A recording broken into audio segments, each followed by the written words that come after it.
Nabinagar Shibpur college road নিজ অর্থায়নে সংস্কার করলেন কুয়েত প্রবাসী রতন মিয়া। ব্রাহ্মণবাড়িয়ায় প্রতিনিধি মোহাম্মদ এনামুল হক আরিফের তথ্যচিত্রে বিস্তারিত। ব্রাহ্মণবাড়িয়ার নবীনগর উপজেলা শিবপুর কলেজ রোড ও আকুবপুর পূর্বপাড়া নূরে মদিনা জামে মসজিদের পাশের রাস্তা নিজ উদ্যোগে ও নিজস্ব অর্থায়নে এই দুইটি স্থানের রাস্তার ইট বালি দিয়ে সংস্কারের কাজ করলেন কুয়েত প্রবাসী সমাজসেবক রতন মিয়া।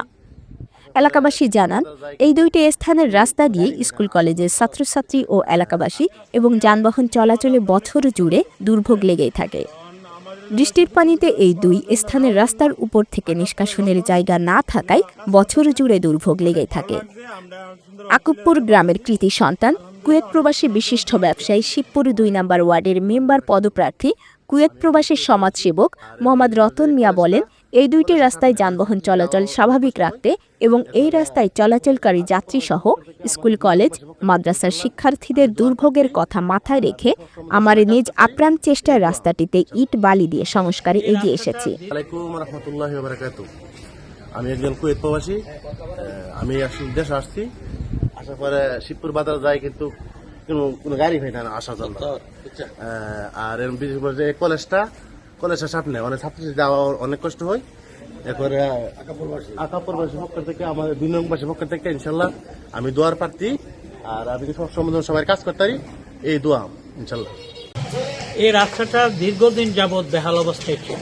এটা সৌর সম্রাট আলাউদ্দিন খাঁ ডিগ্রি কলেজের সামনে দিয়া রাস্তাটা এবং আমাদের বাড়ির সামনে দিয়া রাস্তাটা। এই রাস্তা দিয়া স্কুল কলেজের সকল ছাত্রছাত্রী আসা যাওয়া করে এবং খুব দুরবস্থার মধ্যে পতিত হয় এবং পাবলিকরা যারা এবং আমরা যারা বাসা বাড়িতে আসি চলার জন্য দারুণ অসুবিধা হয়। হালে আহাবপুর নিবাসী প্রবাসী রতন মিয়া নিজের উদ্যোগে নিজের পয়সায় নিজের গরজে এই রাস্তাটা করতেছে। এতে এলাকাবাসী এবং কলেজ এবং সাধারণ ছাত্রছাত্রী এবং সাধারণ জনগণ যাওয়ার জন্য বিশেষ উপকার হইতেছে। তার এই মহৎ কাজের জন্য আমরা খুবই আনন্দিত এবং আমরা দোয়া করি তার জন্য মঙ্গল হয়। এভাবে যদি আমার মতো সমাজের বিত্তবান ব্যক্তিরা এগিয়ে আসে তাহলে সমাজ উপকৃত হবে। আমার জন্য দোয়া করবেন।